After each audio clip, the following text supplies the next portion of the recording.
আজকের থেকে তোমাদের সাথে একটা আপডেট আমি শেয়ার করব। মিঠি ধারাবাহিকে দেখা যাচ্ছে মিঠি একটা সঙ্গীত স্কুল থেকে নেমন্তন্ন পেয়েছে সেখানে গান গাওয়ার জন্য। সেখানে কিন্তু আরও বিশিষ্ট সঙ্গীত শিল্পী ছিল, তারাও গান গেয়েছে। যখন মিঠি গান গাইতে উঠলো তখন মিঠির হিরো দেখা গেল চলে এসেছে। তখন মিঠির সাথে মিঠির হিরোও কিন্তু গান গাইলো। তারপর একজন মিঠির হিরোকে জিজ্ঞাসা করলো যে আপনার অফিসে যদি কোনো পদ ফাঁকা থাকে তাহলে মিঠিকে কাজে নেওয়ার জন্য। তখন তার হিরো বলল অবশ্যই, সে যদি ইন্টারভিউ দেয় তাহলে ইন্টারভিউর মাধ্যমে সে এই পদে যোগ্য হতে পারে। আজকে মিঠি জোড়া আপডেটটি কীরকম লাগলো অবশ্য কমেন্ট করে জানাবেন। এর সাথে আমি কিন্তু কুকিং চ্যানেলে রান্নাটাও শেয়ার করব, তাই ভিডিওটা স্কিপ করবো না, প্রথম থেকে শেষ পর্যন্ত দেখতে থাকুন। আজকে নতুনভাবে করেছি, তোমাদের কীরকম লাগলো কমেন্ট করে জানিও। ভালো লাগলে শেয়ার করো আর সাবস্ক্রাইব করে আমার পাশে থেকেও, যাতে নতুন নতুন ভিডিও আপলোড করলে সবার আগে নোটিফিকেশান আপনার কাছে পৌঁছে যায়। এখানে 300 গ্রাম ময়দা নিয়েছি, এর মধ্যে সামান্য লবণ দিলাম, 2 চামচ আমি চিনি দেবো। একটু মিষ্টি মিষ্টি হলে খেতে কিন্তু খুব ভালো লাগবে। এখানে আপনারা মিষ্টিটা কম বেশি দিতে পারেন, যারা মিষ্টি পছন্দ করেন না এর থেকে 1 চামচ, মানে একদম মিষ্টি ছাড়া কিন্তু খেতে ভালো লাগবে না। আমি 50 আমল দুধ দিলাম। দুধ দেওয়াতে খেতে কিন্তু খুব ভালো লাগবে। আর যারা এই গুঁড়ো দুধ পছন্দ করে না তারা একটু লিকুইড দুধ দিতে পারো। আজকে আমি লিকুইড দুধ দেবো না, আমি এই গুঁড়ো দুধটা দিয়ে দিলাম। এর মধ্যে আমি 1 চামচ ইস্ট দিয়ে দিলাম। ইস্টটা কিন্তু এই চামচের 1 চামচই দিতে হবে। এখানে 300 গ্রাম ময়দার জন্য 1 চামচ ইস্ট, মাপটা কিন্তু মনে রাখবেন। প্রথমে সব শুকনো উপকরণগুলো একবার আমি এইভাবে মিশিয়ে নেব। খুব সহজে একবার দেখলে কিন্তু আপনারা এইভাবে করে নিতে পারবেন।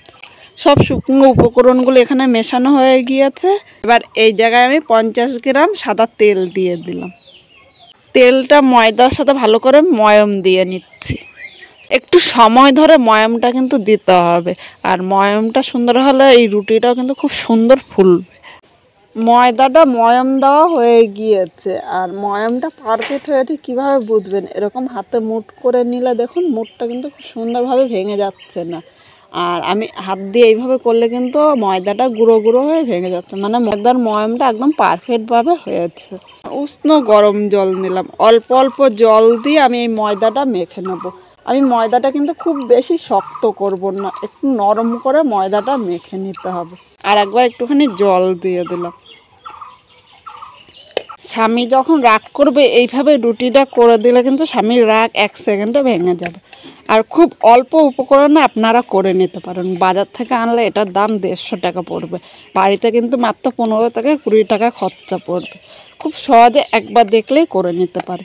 এখানে আমার ময়দাটা মাখা হয়ে গিয়েছে, আর ময়দাটা কিন্তু হাতের থেকে একদম ছেড়ে দিচ্ছে। ময়দাটা দেখো আমি খুব বেশি কিন্তু শক্ত করিনি, এরকম নরম করে ময়দাটা মেখে নিতে হবে। আর এই ময়দাটা এইভাবে ঢাকা দিয়ে আমি আধ ঘন্টা একটা গরম জায়গায় রেখে দেবো। এদিকে একটা কড়াই বসিয়ে দিয়েছি, কড়াইয়ের মধ্যে আমি 2 চামচ সর্ষের তেল দিয়ে দিলাম। এটা তোমরা সর্ষের তেল বা সাদা তেল যে কোনো তেল দিয়েই কিন্তু করতে পারো। আমি কিছু মশলা কেটে নিয়েছি, যেরকম ধরো টমেটোর বীজ ছাড়িয়ে শুধু টমেটোটা কেটে নিয়েছি। এখানে গাজর কুচি করে নিয়েছি, ধনেপাতা নিয়েছি, এখানে পেঁয়াজ কুচি নিয়েছি, এখানে আমি লঙ্কা কুচি নিয়েছি, আর নিয়েছি একটা শসা কুচি। তেলটা গরম হয়ে গিয়েছে, এবার এর মধ্যে আমি পেঁয়াজ কুচিগুলো দিয়ে দিলাম। এখানে আমি মাঝারি সাইজের একটা পেঁয়াজ নিয়েছি। এর সাথে আমি গাজর কুচিটাও দিয়ে দিলাম। পেঁয়াজ ভাজতে ভাজতে গাজরটা একদম কুচি করে নিয়েছি, পেঁয়াজের সাথে কিন্তু গাজরটা সুন্দরভাবে ভাজা হবে। এর মধ্যে আমি 1 চামচে 4 ভাগের 1 ভাগ লবণ দিলাম, অবশ্য লবণটা স্বাদ অনুযায়ী দেবেন। এবার সব কিছু নেড়ে চেড়ে মিশিয়ে নিলাম। এবার আমি 3 থেকে 4 মিনিট মিডিয়াম আগুনে পেঁয়াজ ও গাজরটা ভেজে নেব, হালকা লাল করে, খুব বেশি কিন্তু ভাজবো না। গাজর ও পেঁয়াজটা এখানে 2 মিনিট ভেজে নিয়েছি। এবার এখানে আমি হলুদ দিয়ে দিলাম। হলুদটা দিলে এর কালারটা সুন্দর হয়, ইচ্ছে করলে তোমরা এই হলুদটা কিন্তু স্কিপও করতে পারো। এবার আমি আরও 2 মিনিট ভেজে নেব, তাহলে কিন্তু হলুদের এই কাঁচা গন্ধটা থাকবে না। আর পেঁয়াজ ও গাজরটাও কিন্তু খুব সুন্দর ভাজা হবে। পেঁয়াজ ও গাজরটা হালকা লাল করে আমি 2 মিনিট ভেজে নিয়েছি, আর এর থেকে কিন্তু খুব বেশি ভাজতে হবে না। এখানে আমি লঙ্কা কুচি দিয়ে দিলাম। লঙ্কাটা আমি 1 মিনিট নেড়ে চেড়ে মিশিয়ে ভেজে নেব। আমি 3টে লঙ্কা দিয়েছি, আপনার যেরকম ঝাল খাবেন সেই হিসাবেই কিন্তু লঙ্কাটা দেবেন। কিন্তু খুব বেশি ঝাল হলে খেতে ভালো লাগবে না, একটু ঝাল ঝাল মিষ্টি মিষ্টি হলে কিন্তু খেতে দুর্দান্ত লাগবে। সব কিছু 1 মিনিট ভেজে নিয়েছি। এবার এই জায়গায় আমি 2টো ডিম দিয়ে দেবো। আমি দেশি মুরগির ডিম নিয়েছি, আর এই ডিমগুলো কিন্তু একটু ছোট হয়। তাই আপনারা যদি দোকান থেকে ডিম কেনেন বা ডিমগুলো যদি বড় হয় তাহলে একটা ডিম দিলেও কিন্তু হবে, বা দুটো ডিম দিয়ে করতে পারেন, সেটা আপনাদের ইচ্ছে মতো কিন্তু করে নিতে পারেন। এবার ডিমটা আমি মিডিয়াম আগুনে এইভাবে ভেজে নিচ্ছি, একটা ভুজিয়ার মতো তৈরি করে নেবো। সাথে নেড়ে চেড়ে মিশিয়ে আমি 2 মিনিট ভেজে নিয়েছি। এবার এখানে আমি শশা কুচি দিয়ে দিলাম। আমি যে সবজিগুলো নিয়েছি সেইগুলি যে নিতে হবে তা কিন্তু না, আপনাদের ইচ্ছে মতো সবজি নিয়ে নিতে পারেন। এর সাথে টমেটোটা দিয়ে দিলাম, ধনেপাতা কুচি দিলাম। আমার কাছে একটা শশা ছিল তাই ভাবলাম শশাটা নষ্ট না করে এর মধ্যে দিয়ে দিলে কিন্তু সুন্দর লাগবে। সব সবজিগুলো মিশিয়ে নিচ্ছি। আপনারা ভাবছেন যে টমেটোটা আমি কেন পরে দিলাম, টমেটোটা আগে দিলে কিন্তু পুরো গলে যেত, তাই আমি টমেটোটা পরে দিয়েছি, তাহলে টমেটোটা কিন্তু গলে যাবে না, কিন্তু নরম হয়ে যাবে। এবার সবজিগুলো আমি আর 1 মিনিট ভেজে নেব। এখানে ডিমের সাথে সব সবজিগুলো 1 মিনিট ভেজে নিয়েছি, এর থেকে কিন্তু বেশি ভাজবো না। আর টমেটোটা দেখো এখানে কিন্তু নরম হয়ে গেছে, কিন্তু টমেটোটা একদম গলে যায়নি। এবার এই সবজিগুলো আমি একটা প্লেটের মধ্যে তুলে নেব।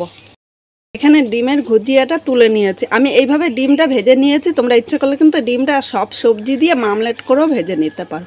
এবার আমি এই ডিমের ভুজিয়াটা ঠান্ডা করে নেব। 30 মিনিট পর চলে এসেছি। এখানে ময়দাটা ফুলে কিন্তু ডবল হয়ে গিয়েছে আর অনেকটাই কিন্তু নরম হয়ে গিয়েছে। এবার আমি হাত দিয়ে একবারে ময়দার হাওয়াটা বাইরে বের করে দেবো। আরও আমি 3 থেকে 4 মিনিট এইভাবে মেখে নিচ্ছি। ময়দাটা কিন্তু অনেকটা নরম হয়েছে, আর আমি যদি আরেকটু নরম করতাম তাহলে কিন্তু ময়দা আরও নরম হতো।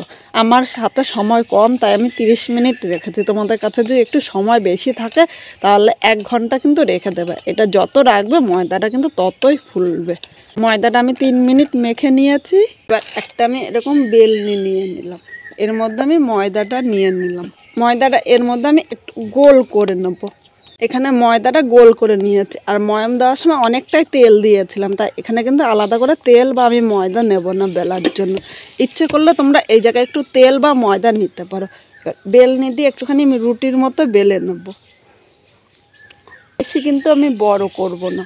এখানে একটা রুটির মতো আমি বেলে নিলাম। এবার যে পুরটা আমি রেডি করে রেখেছিলাম মাঝখানে, এই পুরটা আমি দিয়ে দেবো। করলে বাড়ির ছোট থেকে বড় সবাই খুব পছন্দ করবে। আর বর যদি রাগ করে এইভাবে করে কিন্তু বরের রাগ ভাঙাতে পারো। পুরটা নিয়ে নিয়েছি। এবার আমি এই রুটিটার মুখটা ভালো করে আটকিয়ে যাবো যাতে পুরটা বাইরে বেরিয়ে না আসে। এভাবে করে আমি আবার হাত দিয়ে একটুখানি গোল করে নিলাম। এইভাবে একটুখানি গোল করে নিতে হবে, তাহলে কিন্তু সমান হবে আর পুরটা বাইরে বেরিয়ে আসবে না। মুখটা যদি ভালো করে আটকানো না হয় তাহলে কিন্তু পুরটা বাইরে বেরিয়ে আসার ভয় থাকবে। এখানে আমি আর রুটিটা বেলবো না, রুটিটা এরকমই থাকবে। তা আমি এরকম সোন নিয়েছি, সোন দিয়ে আমি একটা ডিজাইন করে দেবো। এই সোনটা কিন্তু আমি শুধুমাত্র ডিজাইন করার জন্যই রেখেছি, এটা দিয়ে আমি অন্য আর কোনো কাজ করি না। আর এইভাবে ডিজাইনটা করলে কিন্তু দারুণ লাগবে।